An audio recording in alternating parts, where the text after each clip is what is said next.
Hello and welcome back to the channel. I hope it's not too echoey in here. We are in my storage room slash craft room that I did the flooring in and rearranged in last week's vlog. And doing the rearranging and putting everything back together, I realized that I have a lot of books in here that are never on display, so they aren't like for people to look at them when they come to our home, because obviously it's more of a storage area, but that I still keep a hold of. And yeah, I kind of wanted to do just a quick little video, talk about why I'm keeping books that I'm never displaying, that I also don't really have in mind to do a reread with, or read, because these aren't all read books, and yeah, why I'm still keeping them.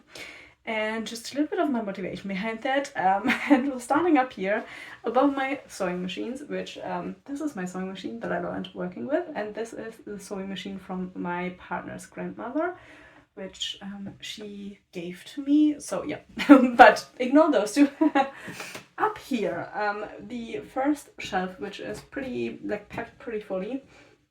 These are all of my fantasy books that I bought when I was younger. I was a library kid. I think a lot of people were probably library kids. So a lot of the books that I read in my childhood, I don't own, and we didn't keep a lot of them. And so these are the books that I actually kept with me, that moved with me through the country, and that I never got rid of. For different reasons. Not all of these have like really a sentimental value for me. Some I'm just like, you know, they've gone so far with me, and I kind of don't really want to get rid of them, but because I might just one day in the future read them again. But yeah, we have, for example, up here we have the German copies of Twilight. I have only 3 of the books, because the 4th book I lent to somebody, which is like the first in the series I lent to somebody and they never gave it back, which was the first and last time I ever lent somebody a book. I learned my lesson pretty quickly. But yeah, I have one, like the 2nd book I have in paperback, and then these 2 I have the hardcover versions, which are the first versions that came out here in Germany. And at that time they only came out like 1 year after they were published in America. So I had to wait so long for those books. But yeah, I used to love these. I read these so many times. And then we have just a few of those random fantasy books that came out at the time, like 2010s, around there. For example, the first Skullduggery Pleasant book. I do think I've read like 3 or 4, but the first one I bought, and after that I read them at the library. I did really enjoy that when I was younger. And then we have just a few random ones. These are called Vampiraten, which is vampire and pirates put together, so vampirates, pretty much. It's kind of a funny series, but yeah, I used to love books like this when I was like a teenager. And yeah, then we also have a few like German fantasy books that I picked up. When I was younger, I didn't really think about whether the author was a German or English speaking, so I just bought what I could get, but yeah, this is, for example, a German fantasy author. She's called Ulrike Schweigert, and I think these are also made into like plays. I've never read it. I own it, but I have never read it. I just never got around to it. Yeah, and then we have these 2, for example, which are also by a German author. This one is a really old one. It's called Schatten über Ulduat. It's a fantasy series about dwarfs. It's a pretty popular series, and I think there is a video game made about the dwarfs. Because Markus Heitz is like a really big German fantasy author. And then I also tried more recently a newer book by him. This is about Greek and Roman gods, I think. Or is it about...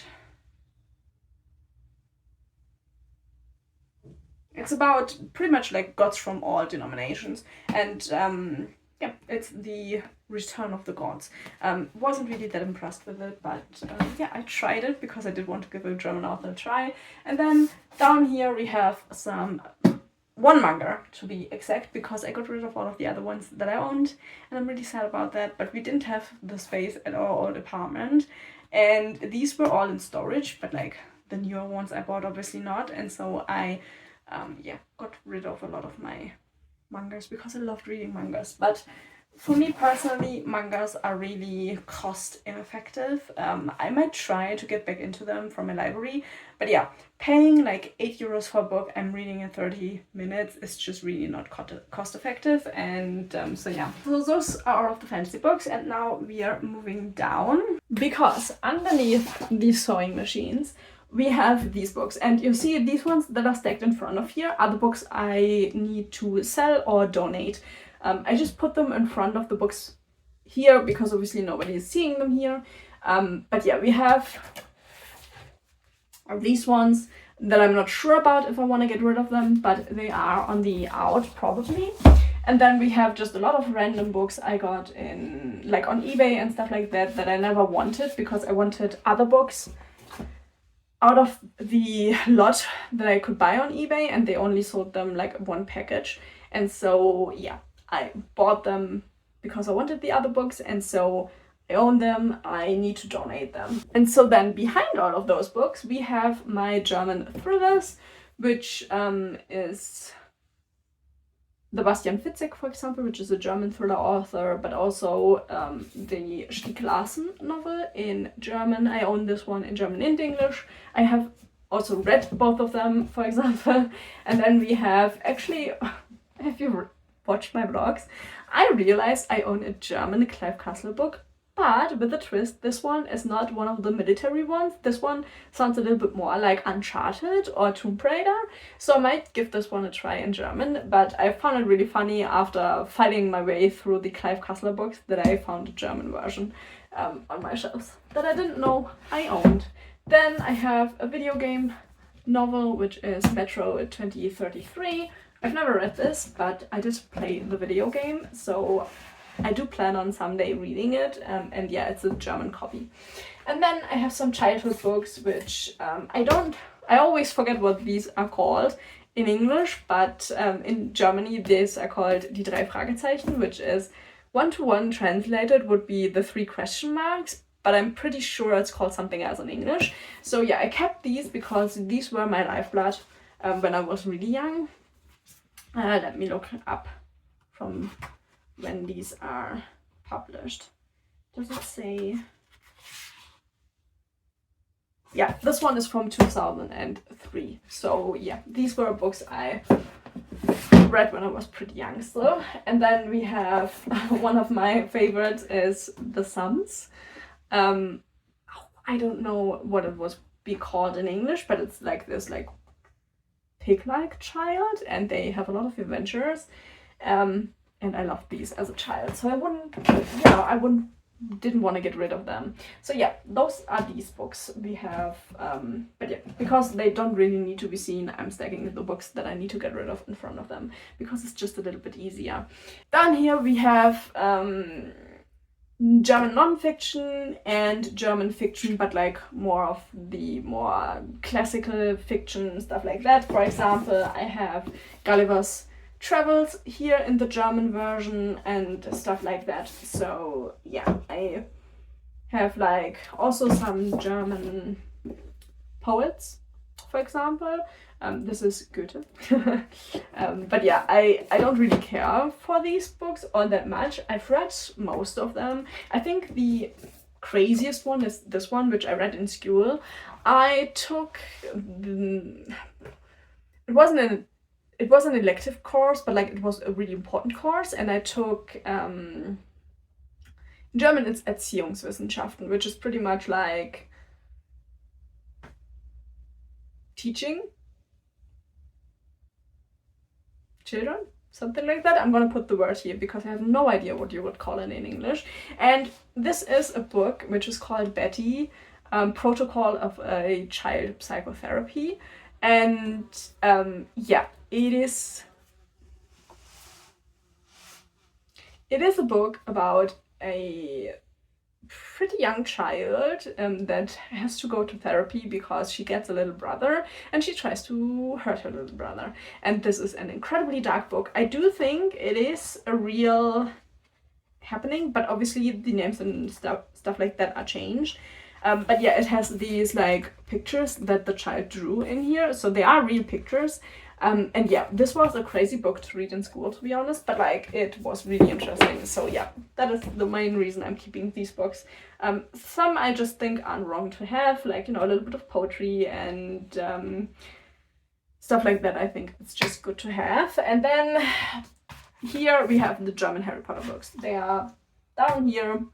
I'm keeping them because they are the editions that we could buy when they came out. So these are just like the really old German Harry Potter books. They aren't the prettiest, but they have a lot of history for me. So that is why I'm keeping them. I did also keep my English ones, but yeah, these were the ones that we had in my family, and I don't want to get rid of them. I'm never gonna read them again, to be honest, because even if I would want to read Harry Potter again, I could just read the English versions, which obviously are the originals. So yeah, it is what it is, but I'm not getting rid of them because they have a lot of family history in them, pretty much. Okay, now we are down here, which is a weird angle, I'm really sorry, but that is the best way to show you. Down here we have all of the books I bought for university. I willfully failed my university, my last test. I was too sick to realistically take it, but you know, it is what it is. And I did 4 years of Egyptology, and this is all of the books that I have from that. I have a few coursework books. I did learn Middle Egyptian, so learning to read hieroglyphs and translating them. I did learn that, and then I have a few, you know, that I randomly bought. I do have a German Egyptian translation book, and all of that is in here. And then I have the book that kind of brought me to do the studies, because this one I got in high school from my professor I did my internship with. So yeah, that was a really, really special book, and I really love it. It is super pretty, about the treasures they found at the lighthouse at Alexandria, in the sea, where they found a lot of treasures, and that is a book about that one. And then I have a lot of like thrifted books that were all like the same topics and were really good for my studies, because obviously you need a lot of information. And the books we had at the university were like, you couldn't lend them to take them home, you had to read them in the library. So I bought myself a few books that are really interesting and that have a lot of interesting information in them, and I was really lucky to get a lot of them secondhand to make it a lot cheaper for myself. But yeah, that is the books that are at the bottom here. And they are only at the bottom because they are so heavy that I'm using them to anchor the shelf, and I was afraid if I put them higher that, you know, it could be a problem. So there we are. Those are all of the books that I'm still keeping, even though I'm not displaying them and pretty much nobody ever sees them. But I have them here. I do like having them here, and for the most part, like except for like the few I showed you, they are staying and I can't bear to get rid of them, even though for some people it might be the sensible thing to do. For me, they just all have like, you know, a lot of memories just connected around them, not necessarily with them, but like connected around them. So yeah, I kind of love them all in their own way, and yeah, I thought, you know, I'd just give you a quick little glimpse into the books that are here. I hope you enjoyed this. If you have any books that you are keeping that maybe aren't the most sensible why you're keeping them, please leave them down below. I love to hear what other people are keeping that maybe they aren't intending to read ever again, but like just don't want to get rid of. So yeah, thank you so much for watching. I hope I will see you in the next video. Bye bye.